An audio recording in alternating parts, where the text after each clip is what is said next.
চলে এসেছি সকাল সকাল একটা ব্লগ নিয়ে। আর আমি সকালবেলা ঘুম থেকে উঠে একেবারে স্নান টান করে চলে আসলাম তোমাদের সাথে কথা বলতে। তো যাই হোক, আজকে আমাদের বাড়িতে কিন্তু আত্মীয় আসবে। কারা আসবে বলো তো? এই দেখো, আমার ছোট ননদ আর বড় ননদের মেয়ে এসেছে পুচকুর সাথে দেখা করতে। বেশ ভালোই হলো। আমি সারাদিন একা একাই থাকি বাড়িতে, তো ওরা আসাতে না আমার খুব ভালো হয়েছে। সারাদিন একা একা একদমই ভালো লাগে না। একটা মানুষ কতক্ষণ ফোন আর টিভি দেখে থাকতে পারে? তাও তো আমার সোনু আছে বলে আমার টাইমটা কেটে যায়।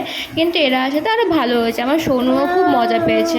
ও তো লোকজন খুব ভালোবাসে, যেহেতু আমার সাথে একা একা থাকে সারাদিন, খুব বিরক্ত হয়ে যায়। ঘর থেকেও বেরোতে পারে না। আর বাড়িতে আত্মীয় স্বজন আসলে কোথা দিয়ে যে দিন চলে যায় টেরও পেলাম না। দেখো, কালকে ওরা এসছে আর আজকে ওরা চলে যাচ্ছে। সকালবেলা খাওয়া দাওয়া করছে। কালকে সারাটা দিন একটুও ব্লগ করতে পারিনি আমি। তো এই যে সকালবেলা ওদেরকে একটু ব্রেড করে দিলাম, সেটাই খাচ্ছে। আর এটার অবস্থা দেখো, এর কাজ শুধু এই কোথায় কোনা কাঞ্চি সেখানে গিয়ে ঢুকে পড়বে, ফ্রিজের পাশে গিয়ে বসে থাকবে, এখানে টেবিলের তলায় ঢুকে বসে রয়েছে। কিরে, কি করছিস? এই ওখানে উঠে দাঁড়ালে কিন্তু মাথায় লাগবে। হ্যাঁ, ফুটবলটা দেখে শুনে খুব খুশি হয়েছে। দাঁড়ালেই কিন্তু মাথায় লাগবে বাবার। বের করে না তো পুজোর দিক থেকে। আসো, চল বেরিয়ে যাও। বেরো বেরো, আসো আসো আসো। পিমনির কাছে চলে যাও। বাবা আসবে না? না, ওখানেই ঢুকে থাকবে।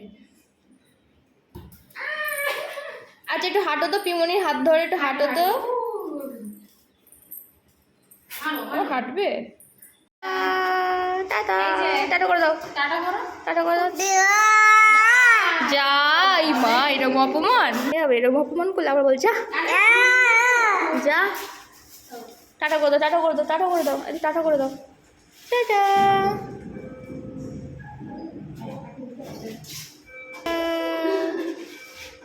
এই বাড়ি গিয়ে ফোন করো।